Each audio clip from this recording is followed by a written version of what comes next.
Hi, this is Ed, and you're in San Diego downtown, and this is the convention area along the MLK Parkway, which is a walkway. And there's a beautiful children's park just to the other side of this little lake. It's not for swimming, it's just for show. And the convention center is uh, by those two towers that you see there in the distance. Those are the Hyatts. And right out of the picture here is the Hilton and the Marriott complex and a bunch of other fancy condos. This is beautiful downtown San Diego. Just held recently the Comic-Con convention. There were about 100,000, they say, um, for 4 days. And the Convention and Visitors Bureau here in San Diego reported that the amount of money spent was around $100 million by the convention and its participants. Pretty good. And so we're going to begin our broadcast now. We are recording. Our special guest, who you see, is Ron Cooper in the Washington, D.C. market, actually Maryland. And he's our featured speaker today. Dr. Ken Lloyd from LA will be joining us momentarily as well. And I'm going to just check and see whether Ken has arrived yet. No, he hasn't. So we will begin and we will admit Ken momentarily. Let's welcome Ron Cooper, the Cooper Culture.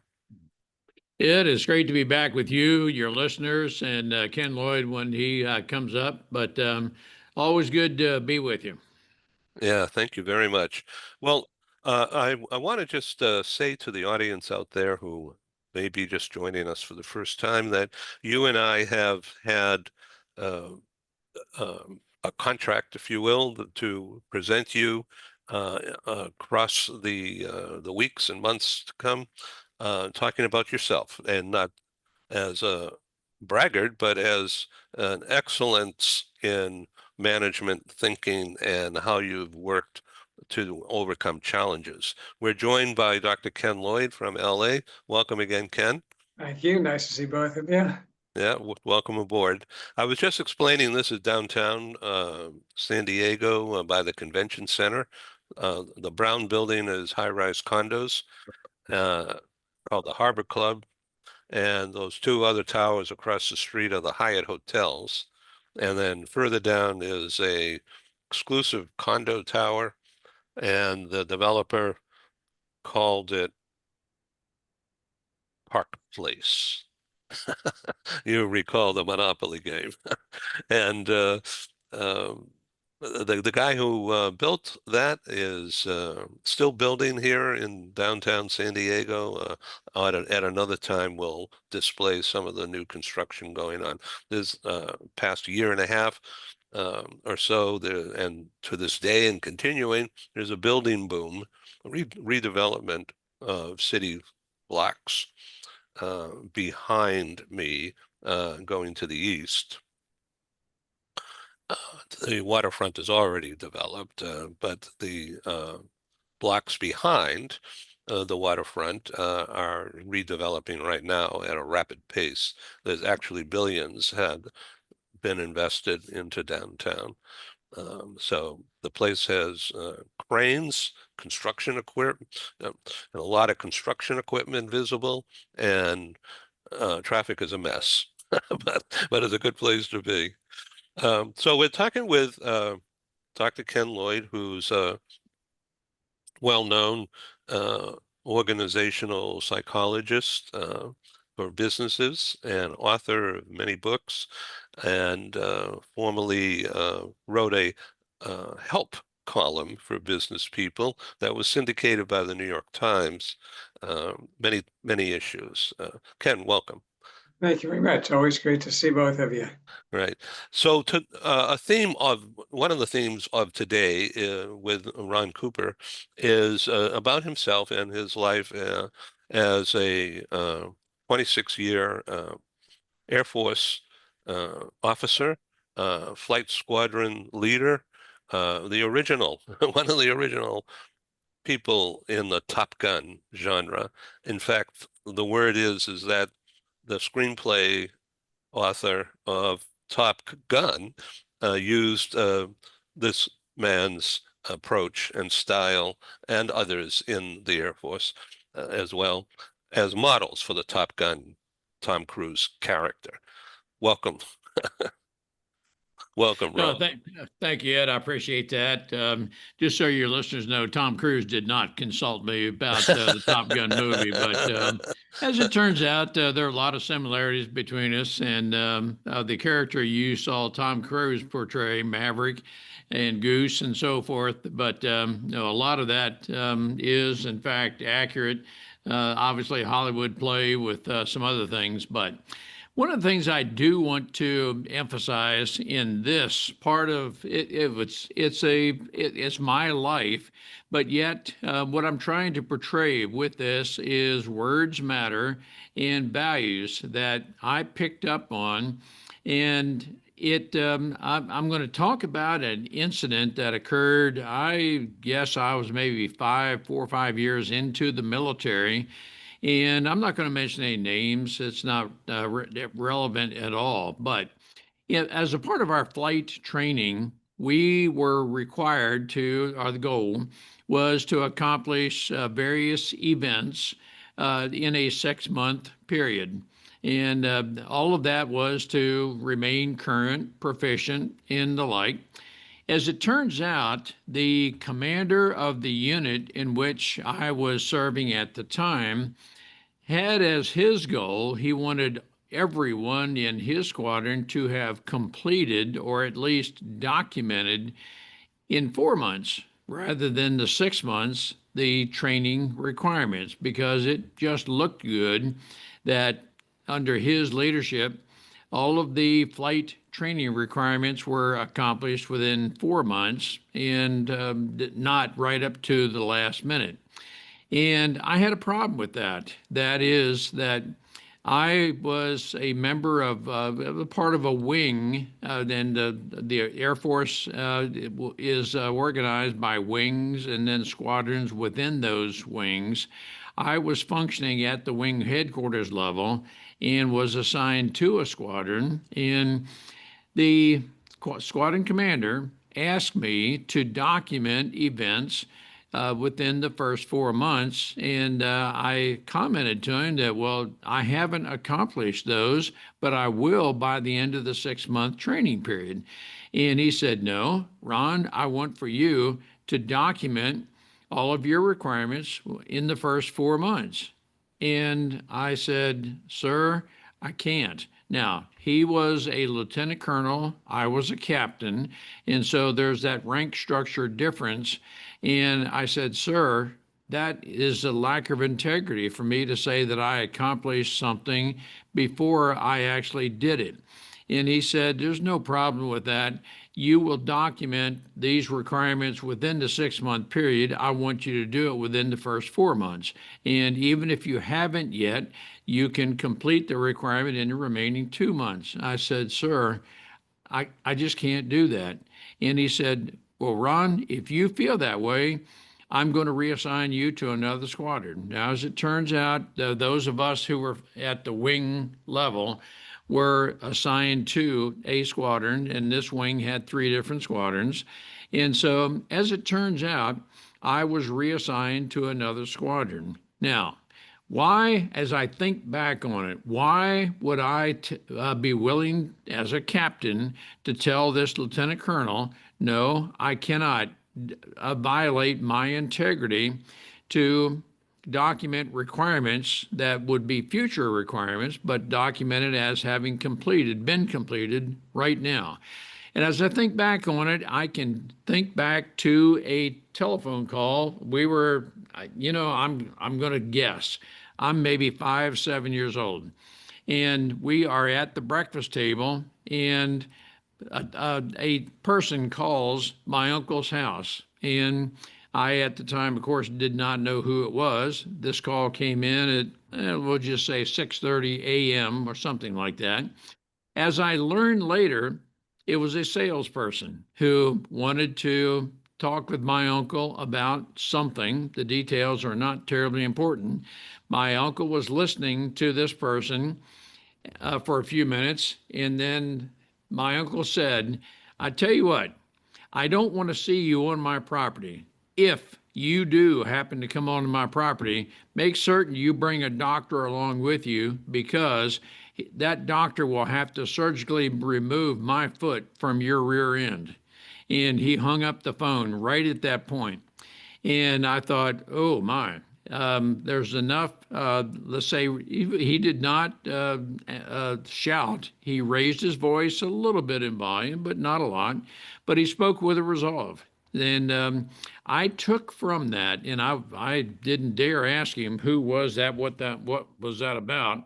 But I can say, oh gosh, that would have been 50. No. By then, I don't know, 3 decades later or so.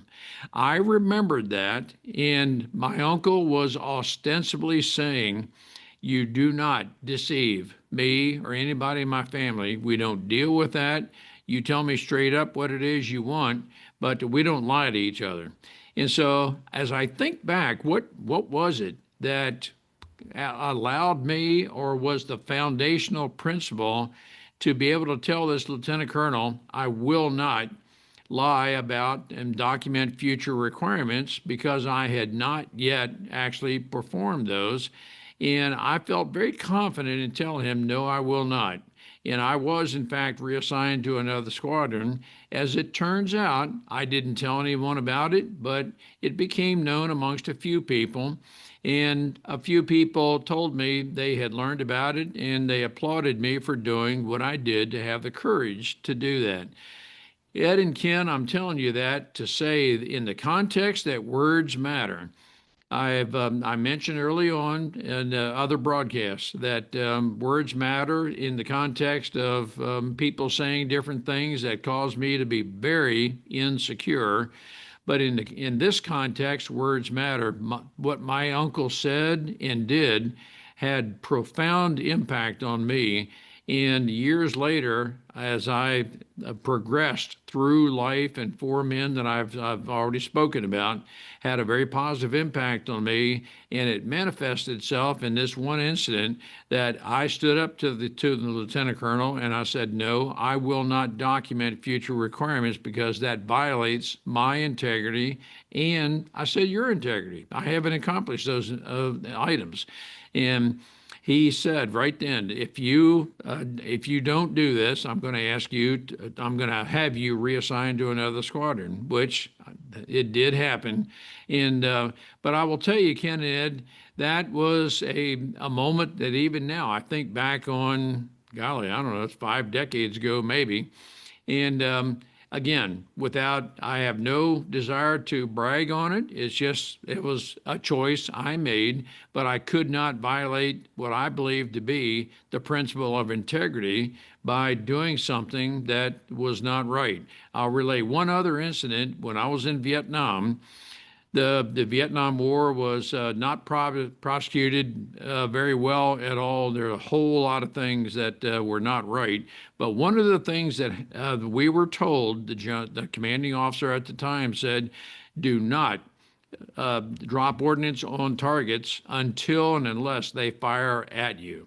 And so there are many people who violated that principle, but a letter came down specifying that these are the rules. Make sure you comply with what's being said, and annotate that you read and you comply with what is being said in the letter before, I believe the date was the 25th day of that month.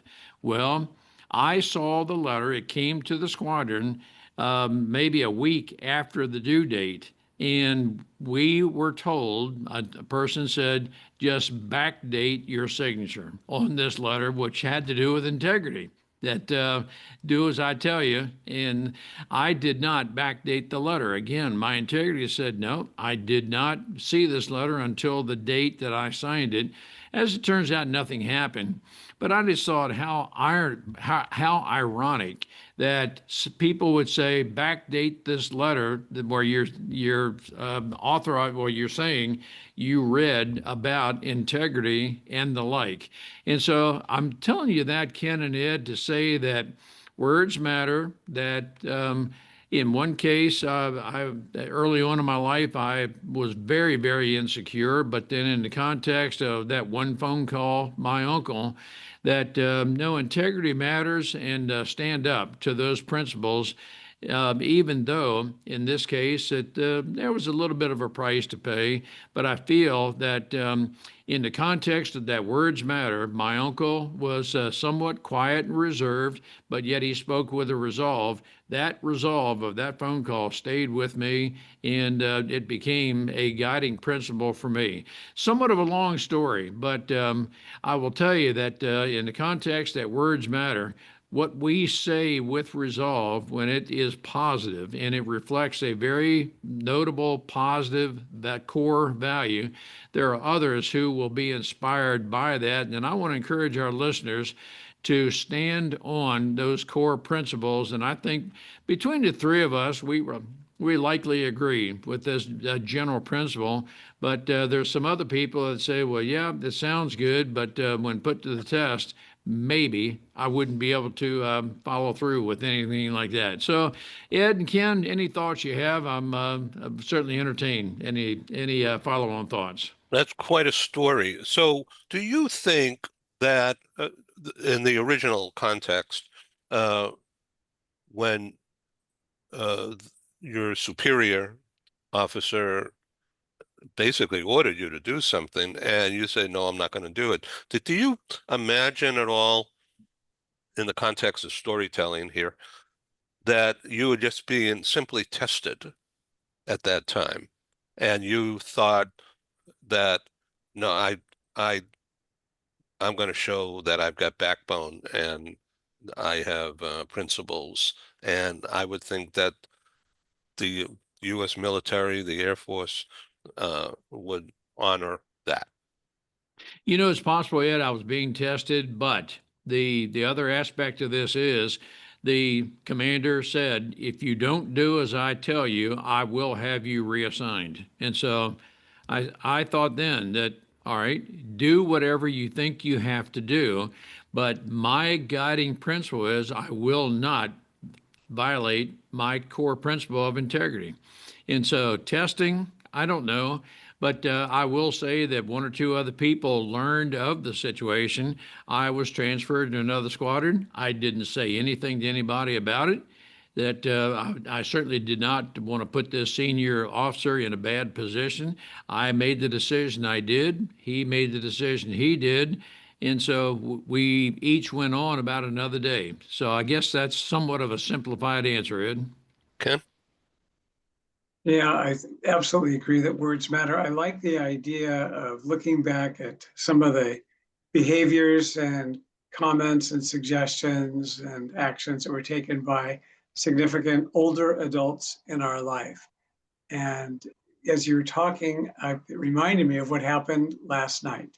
Looking at the news with my wife, and I see that some 40 people were conned out of hundreds of thousands of dollars because a neighbor of theirs, a person they knew that seemed quite credible and believable, and probably like the person that called your uncle on the phone, and had an idea for them to buy new BMWs. He presented himself apparently as some leader in BMW and said, I can get you a brand new $135,000, $125,000 car for $13,500. Just pay me the $13,500. And these folks did. And of course, they ended up with nothing except losing their money. And ultimately, this person was captured. It reminded me, and I said this to my wife, this goes right back to what my great grandmother said to all of us when we were growing up. She was a wise woman. She lived in Gold Hill, Nevada in the 1800s during the gold rush, and ultimately would merge between Gold Hill and San Francisco. And one of her words of wisdom was, never pay less for anything than you think it's worth. And by golly, if these folks simply had that, you wouldn't touch it. It's just If it seems like it's worth a lot more than this, be careful because something else is up. So going back to what Ron is saying, that words do matter. Here are just a few words from her that have been with me my entire life. My children know them, my grandchildren know them. And that kind of wisdom is so important to use as part of who we are, our backbone, impacting us on making decisions. Ron, you picked up the wise advice and behavior from your uncle. It's internalized, it's part of who you are. And whether you're being tested or not, gosh darn it, I'm not going to take the bait on this and do something that's against my ethics, my values, my standards. I know what this is as part of me, and that's what we live by. So these words of wisdom that have been imparted to us from generations gone by really help us define who we are, and frankly go on to help define our children and their children from there. I think it's very important.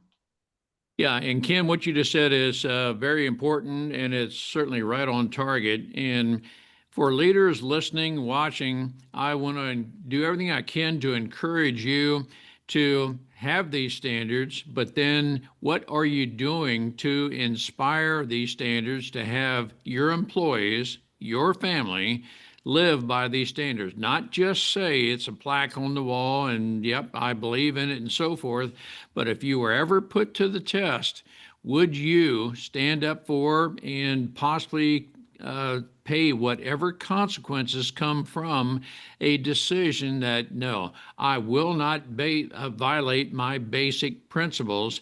There are times we might have to make a decision that, yes, my superior said, but my core value is, and the two of those are incongruent with each other, and I will have to make a decision.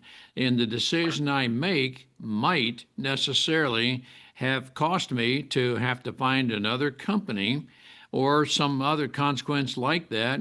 But I just want to encourage our listeners to say that in the long term, and yes, you may sense some stomach churning and so forth by standing on principle, knowing it's going to cost you something.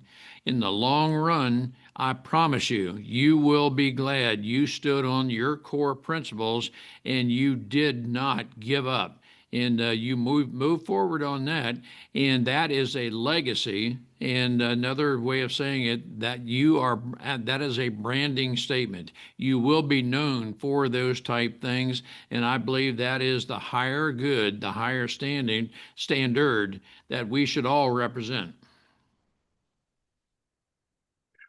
Life lessons. Wow. But I do think, Ed, that there are going to be various times, and quite honestly, without, I'm not trying to make any ideological statement here at all, but our country, the United States, is being faced with some decisions. Then we have to make a choice, and so some of those choices may be ideologically based. Some of those choices might be based on core values, but we have to choose a road to take. And I'm not suggesting at all that we cast other people aside who don't align with whatever choice we make, but I would hope that whatever choice we decide to make, we can just stand on that choice to saying, I did what I did because, and the reason you made the choice is because it is based on core values. And it doesn't mean that we cast other people aside necessarily, but it does mean that we stand on those core values.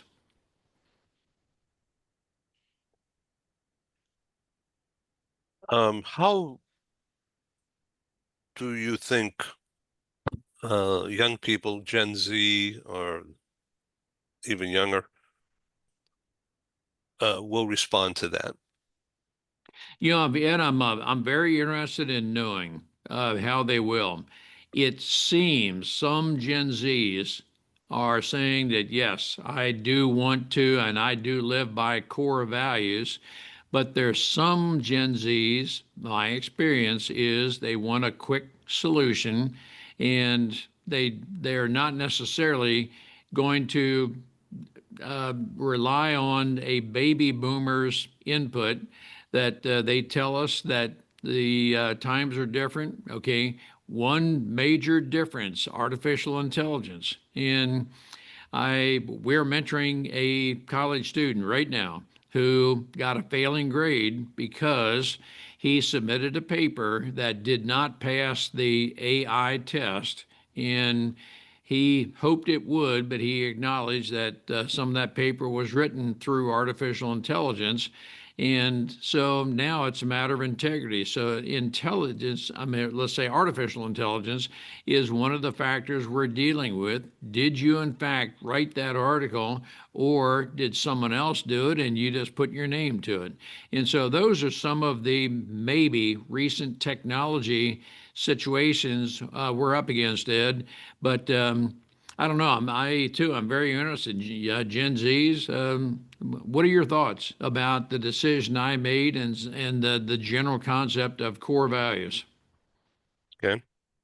Yeah, I think as Gen Zs continue to learn and grow and experience and hopefully kind of get off of their cell phones and any other media that they're gathering their information from and interacting more with people and learn more from those around them face to face, not just looking at a screen, that will help. And I also, at the same time, don't like to cast all Gen Zs in the same box because, frankly, some of them are quite well connected and understand the importance of values and standing up for what's truly right and correct. But I think the human interaction is the key part of it. If you had simply seen your uncle's behavior on a screen and heard about it and all, it would not have been as relevant. You were there, you experienced it, and you were open and receptive to it. And that's really part of it as well. To recognize that in this life, it's a learning process every single day, whether we're 4, 5, 6, 7, 8 years old, or where we are now in this game. We need to be continuously learning, or we're going to be obsolete and make some very bad decisions. And the same applies, obviously, for Gen Z and the millennials. They're interested in feedback. We know they are. They're interested in career development. Importantly, it can come from us.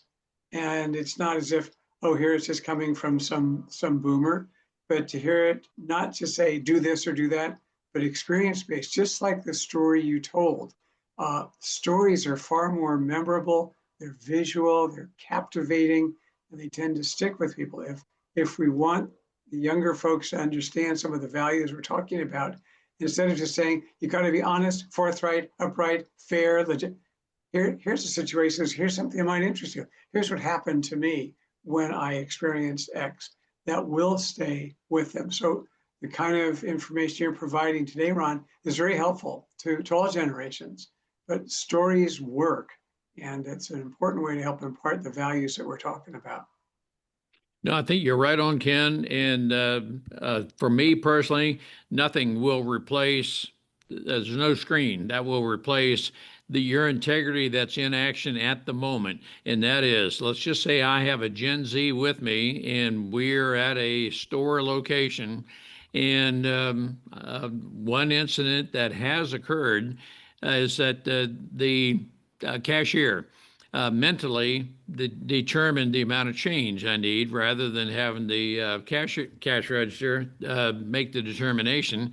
And she gave me more money, a $10 bill that was extra. She mentally didn't do the arithmetic correctly. I knew there was an error. And so I just said, no, you miscalculated. And here's the $10.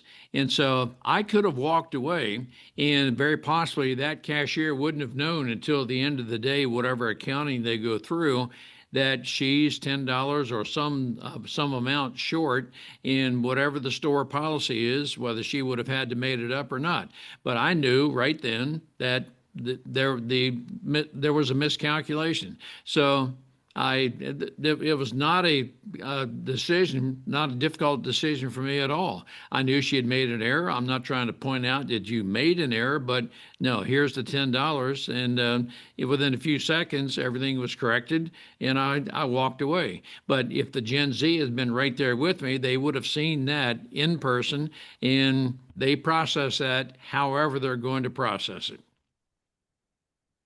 And that's the kind of thing afterwards you feel so much better and you see the smile on that person's face.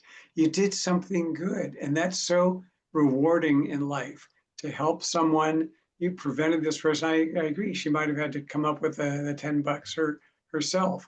And it's not just a story where you say, hey, if someone gives you more change than you deserve, you should give it back to them. This is an actual incident. You can picture it. You picture the cash register. You can picture the whole thing going on. Can I tell you one funny story? Please. My grandmother was a volunteer up in San Francisco, one of the hospitals, very, very smart. She would do all the change in her head and she would just give back change. She was volunteering in the gift shop. And the manager came and said to her, Ella, it's better if you count out the change for the people instead of just doing it all in your head. She said, look, if you don't like how I'm doing it, cut my pay. She was such a character and so funny, but that was it. Just do it all in her head. And her favorite sport, here's my grandmother, her favorite activity, she'd come over, your grandmother comes over, she would bring a cake for all of us after dinner, we play poker with her. It was, just a So she real could do all the stuff in her head. spirit. Yeah, and all of it in her head. You got that right. But it's fun. Again, stories, and they really stick with you. So, was that a theme from one or more of your syndicated columns? Actually, in some cases, yes, because those columns also would reflect my values. And where do those come from? But from the experience and learning from the significant others in our life. So in that way, definitely yes. Interesting. Wow. Basically, I'm speechless here. I don't know what to do. Run. No, Ed, it's just that these are just some of the principles that leaders, I believe, need to live by. And it doesn't matter what your age is, my opinion. These values are timeless and they need to be instilled in those we lead. And as I'll never lie to you, we've talked about it before, I'll never denigrate you in any differences we have from perspective or whatever it is. I want the freedom to discuss that with you, and we can discuss any differences and maybe I will never sway you to believe as I do, which is not my purpose, but I just want you to know the facts. Hopefully they're facts on which I base decisions, my values, and so forth.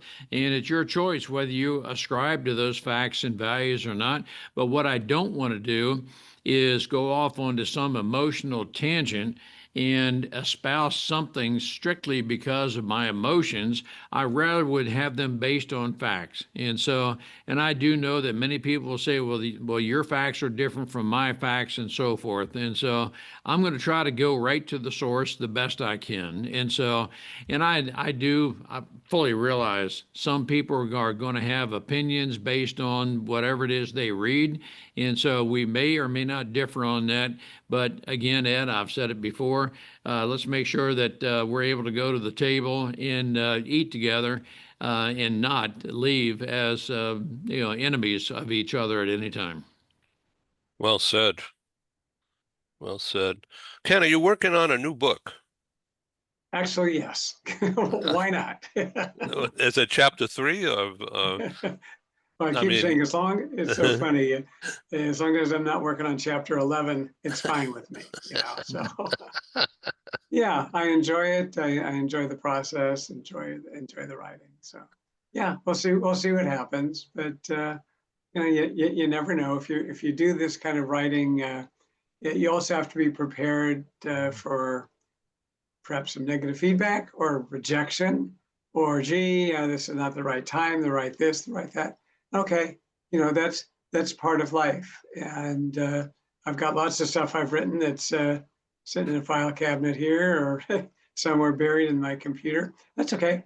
I'll keep going. And get back on the horse, literally and figuratively, when I was a kid, and now it's just get back and do it, and not be turned away, turned down, all depressed. But okay, I move on, or take the suggestions and see if you can build it. You know, I just got some feedback on another thing that I had written, and I said, that's great feedback. I did a rewrite and just sent it back, and we'll see what happens. That's okay. And the person was right. It's some really good ideas. I'm open to that. And again, that's part of this whole learning thing. I don't have all the answers. Never pretended that I did.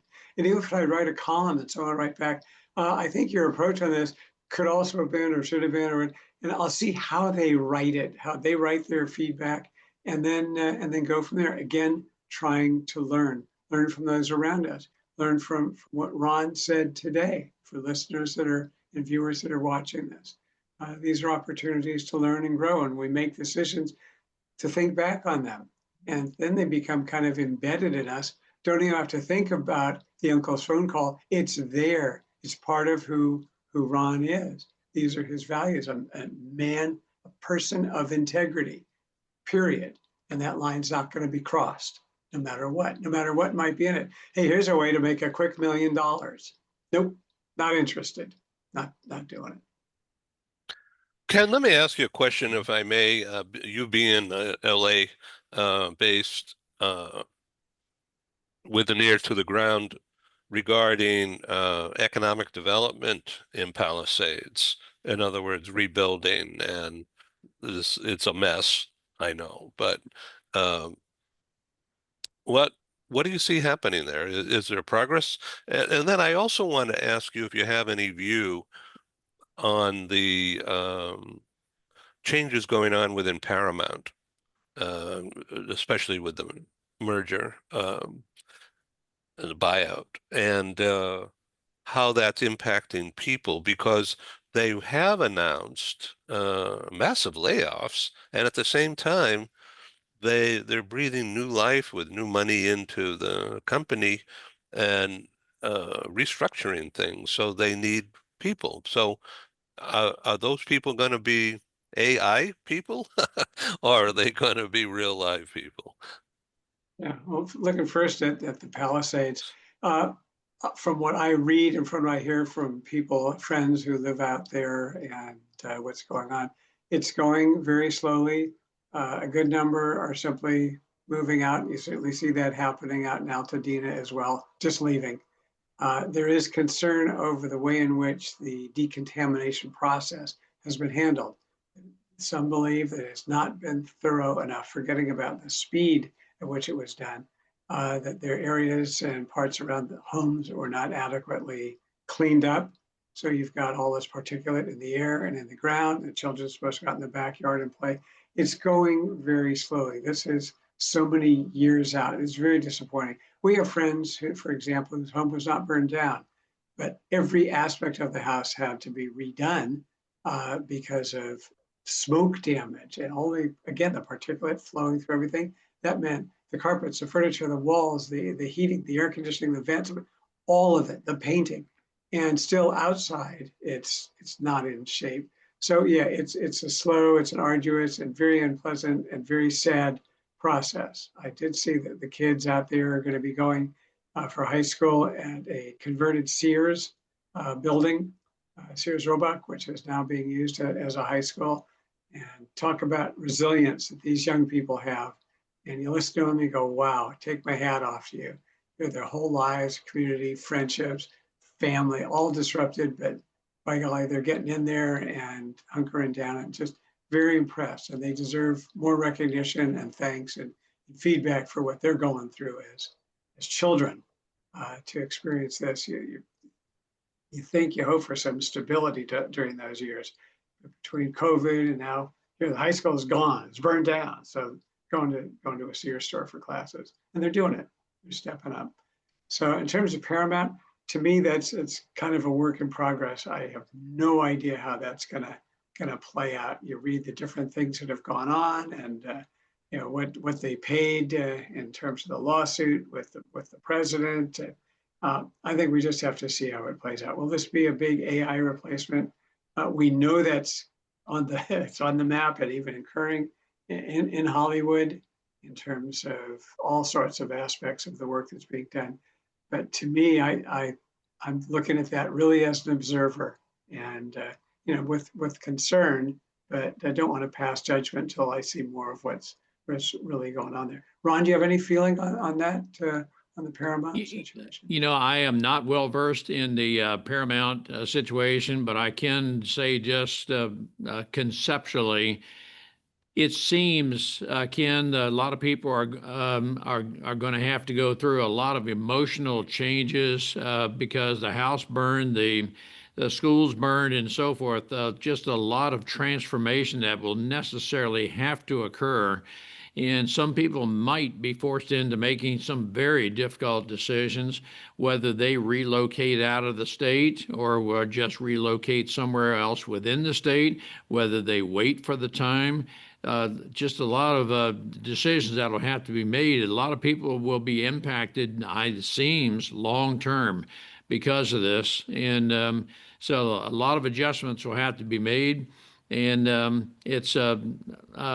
just grateful that we have that amount of stability in our life. Right now we're not having to go through that, but I'm not being unsympathetic with those that are going through it. We can all learn from what those others are experiencing. We still have signs up in this neighborhood saying, "Thank you, first responders." I mean, the fire department, the police were amazing in terms of what they did. Their questions were adequately provided with equipment. Why was the reservoir in the Palisades empty? But still, these first responders, what they did was miraculous to get in and really risk their lives helping this community. Absolutely amazing. Deserve. Yeah, and I'll say from here I am on the East Coast, a world away from where you are talking about, that I would hope that people learn from this. Any mistakes that were made, and I'm not here to highlight any mistakes at all, but I think through anything and everything, we can always learn. And so as we do learn processes, any legislative matters, any of that, we can learn through this and help advance the maybe any cause. When I say advance a cause, preventative of any of these kind of things that created this. And then should the fire, over which maybe we don't have a whole lot of control, but yet the rebuild, possibly the legislative matters and so forth, we may have more control over items such as that. Well, interesting. Ron, thank you for being on the program and for talking about such personal things. And yet these are lessons, life lessons. No, they are life lessons, Ed. And as we lead others, there are principles that, for me personally, are timeless, whether you're a Gen Z, a boomer, or anywhere in between. That I think there's some of those principles that are timeless. And we need to know exactly what those core values are and be able to adapt to those who may think just a little different than the way we do. Yeah. Ken, thanks for doing it. Once again, Ron, has great information. Always wonderful to hear from you. And when I think of what you've done and what you've accomplished, and I think of being a pilot, piloting a jet, what that takes in terms of the intensity. Oh my God, the intensity, the yeah. intelligence, the decision making, the confidence to be up there, the responsibilities to yourself, to people on the ground, to your crew, to this country. It's really something, and what you've done and the path you've taken has just been remarkable. And to me, it's you're still flying, my friend. You are still flying. Whether it's not, I don't know if you're still flying physically, but you are, and you're flying in your career, and you're helping the crew around you and everybody else. And we appreciate it. Oh, thank you, Ken. I appreciate everything you said. I appreciate your life and everything that you have lived, and we continue to live. We grow together, and so it is all good. One last thing, if I may, Ron. What comes to mind is the recent B-2 adventure and missions. And pilots were flying for hours and hours. So they must have shifted, Yes. changed. Yeah. And I am not a B-2 pilot, so I don't know the cockpit, but I can tell you they clearly have an augmented crew. 37 hours airborne. They had to refuel. And either switch seats, but they had to develop their own crew rest time. And so even while you're airborne for 37 hours, you wake up, you have a routine between you, and quite honestly, it is crew coordination. And Ed, Ken, it's a topic that obviously they had it worked out. It worked just great. There was obviously not a time where the two of them fell asleep inadvertently. No, it's a matter of discipline.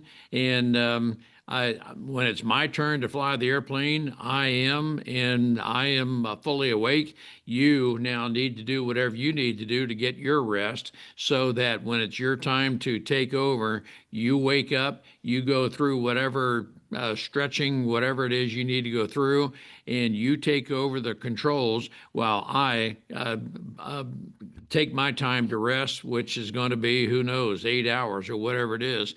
But it's crew coordination. And I will tell you, Ed and Ken, that's a part of the military discipline. I mean, how in the world do you stay up for 37 continuous hours? You've got to refuel, you've got to time your crew rest, and we cannot land this airplane. That cannot happen and accomplish the mission. So all of this was worked out. And so that was worked out through heavy training over a period of time. That Yes, this and event was, it was never, I don't think of this, I can't imagine this event being planned a year in advance or months in advance, but the training goes on and on about how to do that kind of thing. And that builds, I would assume, the trust factor between you guys. it is, and the military trains all the time. And there are those, well, the B-2, along with any other B series aircraft, is built for long range. And you do whatever you have to do to be able to accomplish the mission, stay airborne for whatever time it takes. Yes, it's all a matter of discipline, it is training, and select crews are selected for that. Yep, we believe that you can do this, and we believe you are mentally and physically fit to be able to do all of this. I can tell you that just in the F4, where we flew trans-Pacific, transatlantic very frequently, we would eat a low residue diet, in residue in every context, but you do whatever you have to do to remain airborne. And quite honestly, I don't know what toilet facilities are in the B-2. I can tell you with 100% certainty, we did not have any toilet facilities in the F-4. And so you do whatever you have to do to endure the amount of time it's going to be until you're on the ground. Now that's a story. Well, I will tell you, Ken, that I have learned to have a 14-hour bladder. I have never used the bathroom of a commercial airliner, because I knew that there are other stories behind this, but I never had to unzip my flight suit while I was airborne for 14 hours. You hold it in, you endure it, you do whatever you have to do. And so that's another story. Oh, and with that, I think we'll close the show and go on our merry ways. All right, Now, Ken and now Ed, that we thank you can. all so much. Hey, guys, thanks. Thank Terrific you. once again, Ron. Thank you so much. And Thank thank you. you. Stay Be tuned well, for the guys. next chapter, guys. Here we go. Yes. Take care. Thank you. Bye-bye.